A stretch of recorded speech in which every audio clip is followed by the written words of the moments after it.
Happy Friday. We have been focused on Colossians chapter 3. Monday, Tuesday, and Wednesday was specifically towards dads based on what Paul said there in 3:23, not to exasperate their children. Talked about the importance of families, talked about the importance of dads.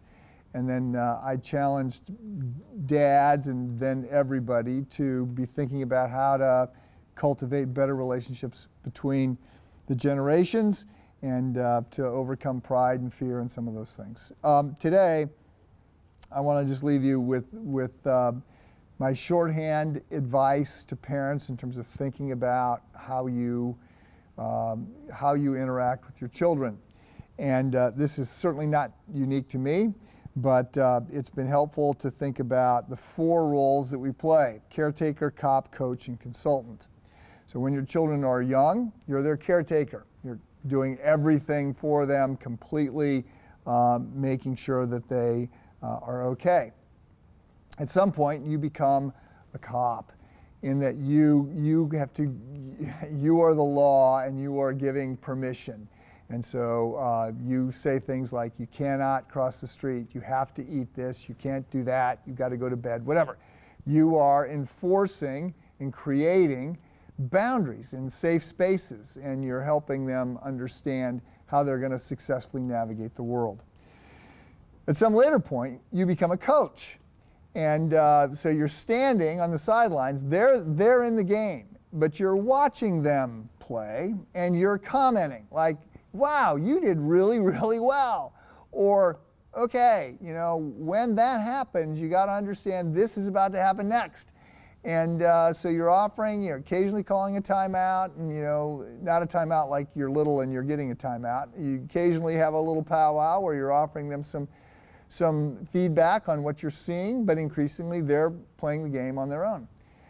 And then finally, you become a consultant. And the consultant role, and I was a consultant, and now I am a consultant again, because all our children, our youngest is married and living 5 states away. So as a consultant, you actually only get to offer your opinion when somebody, quote unquote, hires you, when they ask for your opinion.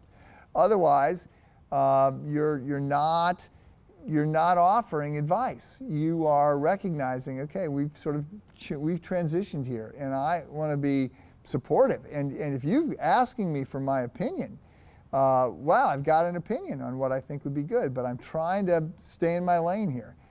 Now, there's one time that I had already had the conversation with this particular son and had said, okay, you're on your own, good job, you're paying your own way, I have no advice for you.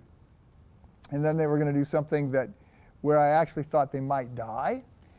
And I violated the rule. They were going to get in a triathlon, they hadn't trained, and I said, you can't do that. And they're like, yeah, I can do it, I'm fine. I'm like, no, I've been in triathlons, an open water swim, you're not ready for that. And, they was like, well, I thought I was, on my own, making my own calls. And I said, yeah, the fact of the matter is, I'd stop anybody who hasn't trained for a triathlon from doing one. And so he finally conceded. And so then I said, okay, now I'm going to call your friend that he was going to do it with. They were sort of like, oh, let's just do this triathlon tomorrow. And I said, he goes, you're not his dad. I go, this isn't about being a dad. This is just about, I would stop anybody from doing this. So I violated that counsel once. Maybe you've got to violate it, hopefully not. But think about yourself in those 4 different categories: caretaker, cop, coach, and consultant. Praying that you navigate all the family dynamics well. Have a great weekend.